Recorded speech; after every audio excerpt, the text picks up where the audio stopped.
Deixa eu chamar aqui o grande Felipe Santana, lá da Axie Investing, que está conosco no nosso programa dessa nossa segunda-feira. Felipão, seja muito bem-vindo ao BMC News Tarde. Boa tarde, Rafael Lara. Hoje no ar-condicionado, graças a Deus. Vamos começar a semana aí que começou quente, né? Parece que toda segunda-feira agora é assim.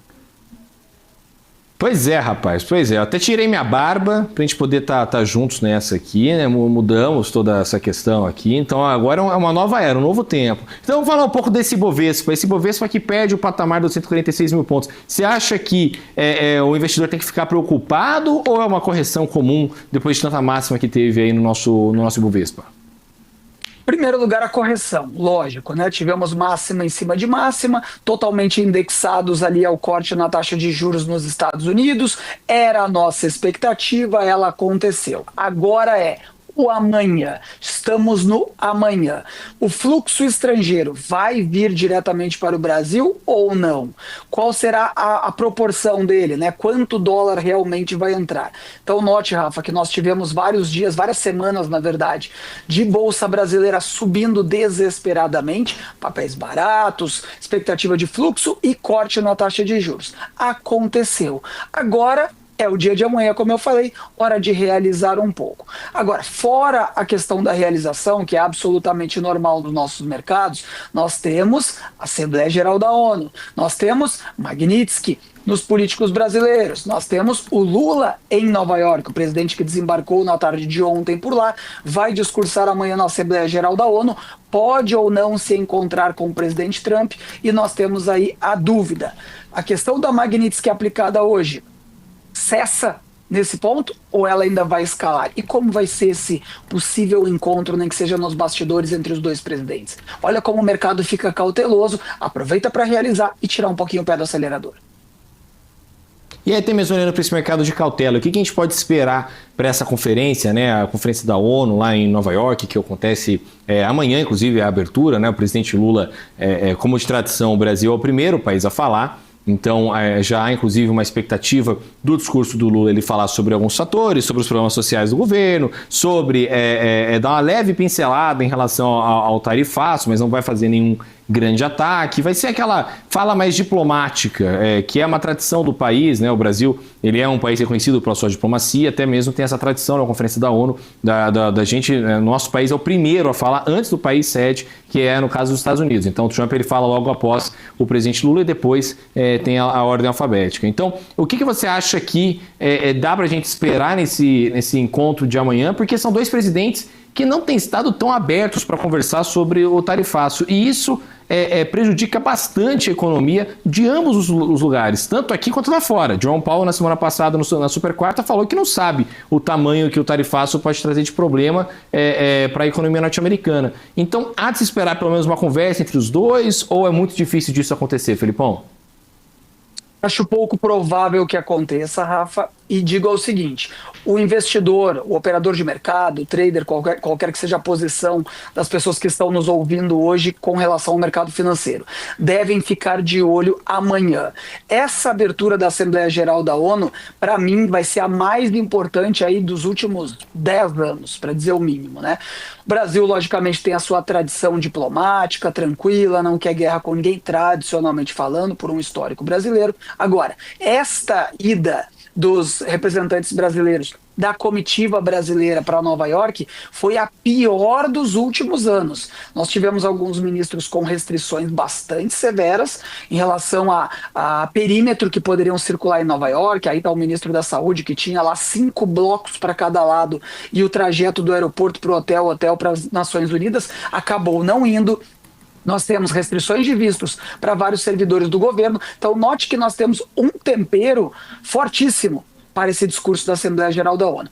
Vamos fazer um parênteses. Tradicionalmente, de novo, o presidente Lula adota um tom diplomático nestes locais. Ele adota um tom mais robusto, mais agressivo quando fala para a sua audiência, nos seus eventos de governo, e em eventos corporativos ou diplomáticos, ele adota um tom mais conciliador. Será que ele vai adotar esse tom amanhã com todo este cenário? Não sabemos. O que a gente sabe do ponto de vista do mercado é que nós vamos parar, o candlezinho lá do seu ativo vai ficar possivelmente 5 pontos para cada lado, quase um eletrocardiograma. esperando a fala dele. Como ele fala antes do presidente Trump, a fala dele pode modificar em algum ponto a fala do presidente Trump, que não gosta muito de ler discursos, ele gosta de falar o que vem à sua cabeça, ele fica mais confortável dessa forma. Lula deve ler um discurso, provavelmente. Se a gente notar que ele sai do script, pode ser mais preocupante.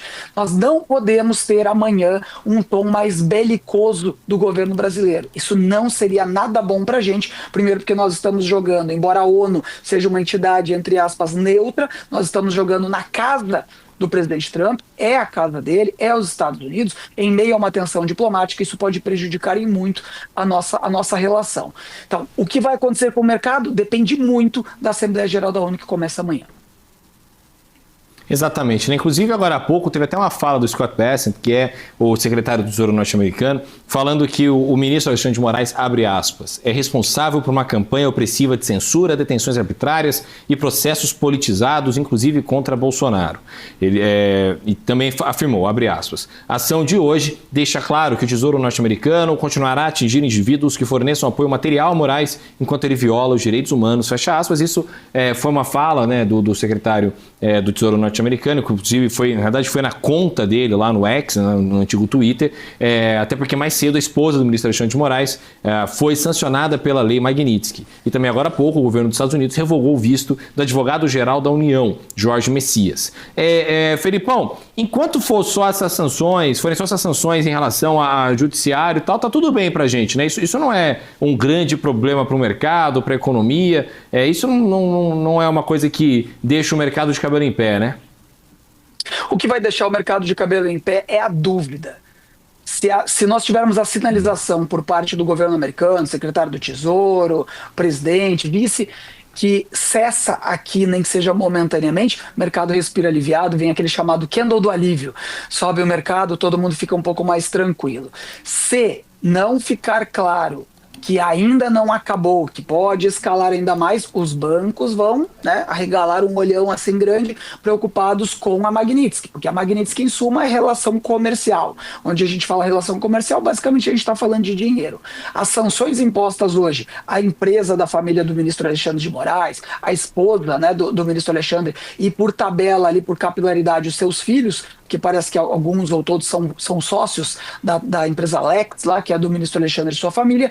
Isso aí, financeiramente, se ficar adstrito à empresa de Alexandre de Moraes e a sua família, ok, o mercado olha de forma mais periférica e deixa aquilo acontecer de olho em alguma outra alavancagem neste tema. Se isso vem para os bancos, aí invade fortemente os papéis, como foi o caso de Banco do Brasil no mês passado, início do mês, onde os papéis caíram muito com receio das bandeiras Mastercard, Visa e tudo mais. Então, enquanto estiver na seara política, restrito ali à cúpula mais do judiciário, alguma que outra rusga, ok, o mercado olha de alguma forma, espera o fluxo estrangeiro. Se isso invadir o mercado para empresas brasileiras, em especial as estatais, aí boa parte dessa alta das últimas semanas pode ser devolvida, Rafa.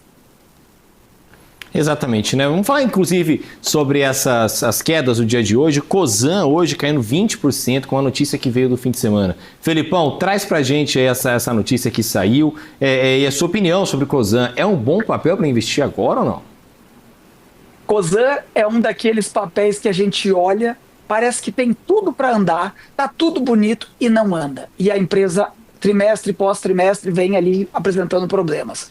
O Rubens Ometo, né, a família Ometo, que é do grupo Cosan, já tinha sinalizado uma troca, já falou mal do governo, já falou mal da economia no primeiro trimestre, já mudou algumas coisas na empresa, dentro do conselho, o guidance da empresa, apostou muito forte na Raízen, que é a joint venture lá junto com a Shell. As coisas não andam com a Cosan. Não sei, né? Vai ter um sapo enterrado embaixo lá que as coisas não andam. A notícia mais nova neste momento é uma capitalização vinda do BTG, Family Office, outras empresas, na casa ali de, se não me engano, 10 bilhões para reforçar o caixa, diminuir a alavancagem, diminuir a dívida da empresa.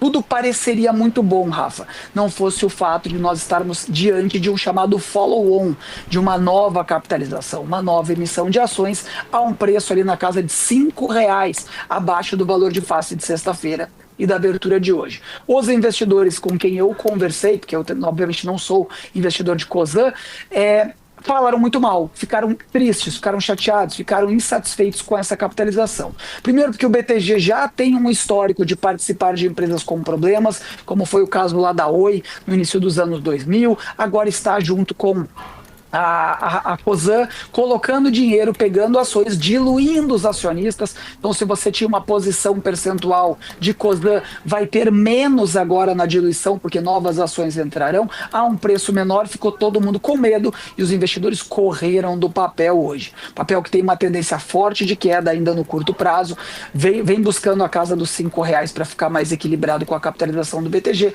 Foi uma notícia que era para ser muito boa, porque é um reforço de caixa, diminuição de dívida, e caiu muito, mas muito mal no mercado por conta aí da forma como vai ser feito. Diluir nunca é bom, o investidor pula fora.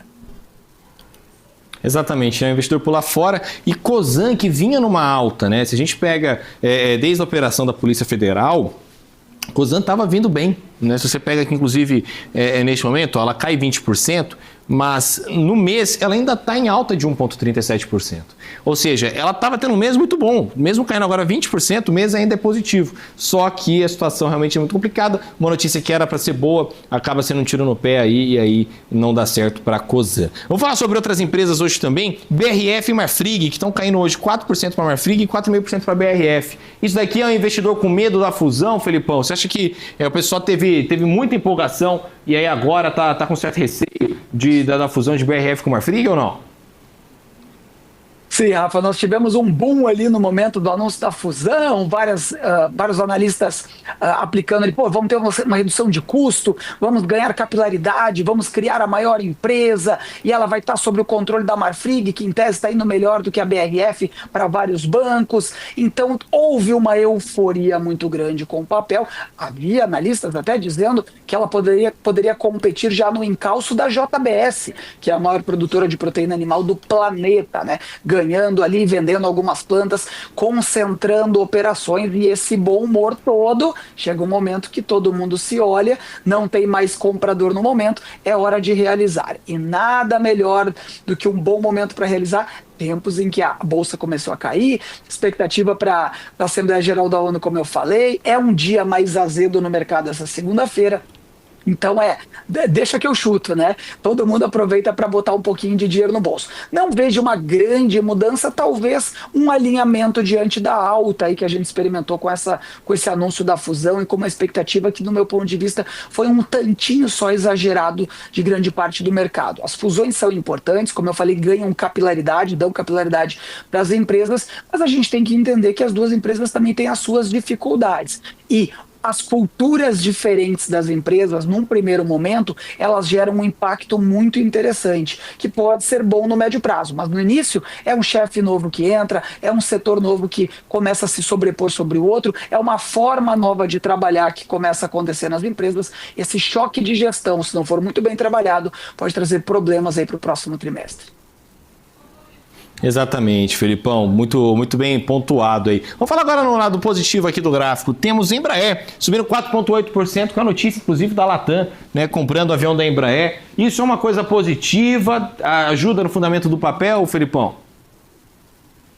Maravilhoso, Rafael, maravilhoso. Embraer é aquele papel que a gente ama e morre de medo de comprar, porque é setor aéreo, a gente sabe que é um setor muito sensível, né? Agora, Embraer, ela é um orgulho nacional. Acho que eu já falei isso aqui até em outras segundas-feiras. A Embraer fez excelentes vendas para os Estados Unidos recentemente, né? Para low cost lá do lado da Califórnia, que voa para Las Vegas. São empresas que estão comprando essas novas aeronaves que têm operam em pistas curtas, usam menos combustível, emitem menos poluentes, custam mais baratos, tem uma manutenção melhor, uma tecnologia embarcada fantástica, super conforto. Quem já viajou pela Azul aqui no Brasil já teve a oportunidade de voar nessas novas aeronaves aí, E2, né, de tecnologia fantástica. Elas vão ocupar um market share muito interessante, onde a Boeing e a Airbus não estão conseguindo entregar aeronaves, ela está vendendo. A Azul já utilizava. A Latam, que hoje é mais chilena do que brasileira, já opera muito com as Airbus. Então, isso é uma perda muito considerável para a fabricante europeia e um ganho aqui no Brasil para a nossa gigante Embraer. Um dado muito interessante que talvez poucas pessoas saibam: a cada 10 segundos, 10 segundinhos, uma aeronave da Embraer hoje decola em algum lugar deste planeta. Então, olha o tamanho da nossa empresa nacional. Nós somos uma das 3 maiores empresas de produção de aeronaves do mundo. Essa venda, que se não me engano foram 24 ou 20 e poucas aeronaves, com opção de venda de mais aeronaves, acho que 50 ou 60 aeronaves, isso vai trazer tanto para o mercado nacional quanto para a própria Embraer, mercado nacional de aviação civil no modo geral, uma leitura de vamos utilizar aeronaves produzidas aqui, gera imposto aqui, divisas aqui, emprego aqui, aumenta setores de manutenção, aumenta a quantidade de peças, tudo que cresce em torno do mercado nacional e fortalece uma empresa genuinamente brasileira. Empresa criada lá junto aos militares, pelo nosso querido Osiris Silva, que é vivo ainda, se não me engano ele é vivo ainda, um homem um centenário, um fantástico, uma mente brilhante, que botou foco aí nessa aeronave, um orgulho nacional, dessa empresa, perdão, um orgulho nacional, como eu disse, faz muito bem para a Latam, melhora para a Azul, porque expande o centro de manutenções, e eu sou muito fã. Eu vou confessar, eu não tenho coragem de comprar, porque sobe, mas sou muito fã de Embraer, mando aqui um abraço para todos os trabalhadores da Embraer, um orgulho do nosso país ter uma empresa tão grande aqui no Brasil. Exatamente, né? A empresa que tá indo tão bem, né? Inclusive, e é tão raro a gente ver empresa aérea dando certo, mas Embraer é uma das poucas exceções aí do setor, principalmente por conta de toda essa questão, né? São contratos multimilionários que a Embraer consegue fechar e consegue lucrar em cima disso e não fica tão dependente daqueles ciclos que são tão comuns no setor aéreo, né? De alta temporada, baixa temporada, enfim, é outro tipo de risco no papel. Vamos falar um pouco agora o que o investidor tem que ter na cabeça dele para essa semana, Felipão? Nesse 1 minuto que falta aqui do nosso programa, o que você acha que tem que estar na cabeça do investidor? De trás para frente, Rafa, PCI, indicador de inflação preferido do Banco Central americano, vem lá no finalzinho da semana. Chega lá, nós temos IPCA 15, que é um corte da nossa inflação oficial aqui do Brasil, chegando também. E claro, como eu falei no início do programa, fiquem ligados na fala do presidente brasileiro, que abre a Assembleia Geral da ONU, e do presidente americano, que fala logo em seguida. Pelo amor de Deus, vamos torcer para não haver mais rusgas entre Brasil e Estados Unidos. Isso é muito ruim para todos nós, não se trata de soberania, de político, de lado, de nada. É ruim para o Brasil, é ruim para os exportadores. Então, que o Luiz Inácio faça o seu discurso, convide o pessoal para vir para a COP30 que ele tanto está falando, que Donald Trump fale da sua soberania, dos seus trabalhos e tudo mais, e que a gente vive em paz. Amanhã, para mim, é o mais importante. PCI no fim de semana e amanhã, Assembleia Geral da ONU. Tá certo, Felipão. Queria muito agradecer a sua presença aqui no nosso programa. Te vejo segunda-feira que vem, hein? Grande abraço, Rafa. Excelente semana. Até a segunda. Valeu, Felipe Santana, lá da Axia Investing, conosco aqui no nosso programa, toda segunda-feira, inclusive, trazendo aí não só os pitacos, mas também essa visão geral em relação ao que está acontecendo no mundo, né? Inclusive, amanhã, todo mundo de olho na coletiva, né? No discurso, melhor dizendo, coletiva não, no discurso do presidente Lula e também do presidente Donald Trump lá nos Estados Unidos, em Nova York. O que será que eles vão falar?